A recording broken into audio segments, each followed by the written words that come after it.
Once upon a scorching summer day, a thirsty crow soared through the sky in search of water.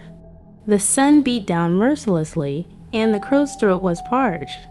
After a long and exhausting flight, the crow finally spotted a small pitcher in a field. With hope fluttering in its heart, the crow descended towards the pitcher. But to its dismay, the pitcher contained only a small amount of water at the bottom, far beyond the reach of the crow's beak. The crow peered inside, desperately trying to quench its thirst, but the water remained elusive. Undeterred, the exhausted crow tried pecking at the pitcher's opening, hoping to tip it over. Yet, despite its efforts, the water level didn't rise. The crow was growing weaker by the minute, and its wings trembled with fatigue. Fearing the worst, the crow looked around desperately for help. Then, with a flicker of hope, it noticed a pile of small stones nearby.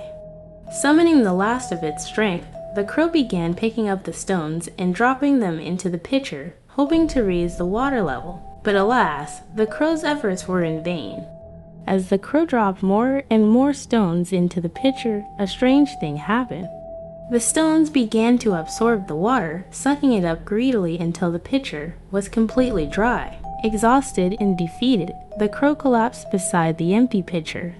Its throat burned with thirst, and its wings dripped with exhaustion. With its last breath, the crow caught a mournful cry, knowing that its valiant efforts had been in vain.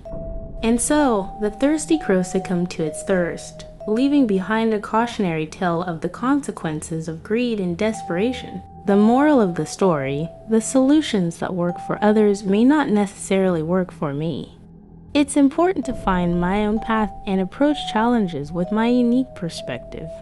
Success isn't a one-size-fits-all. Explore different solutions to find what empowers you.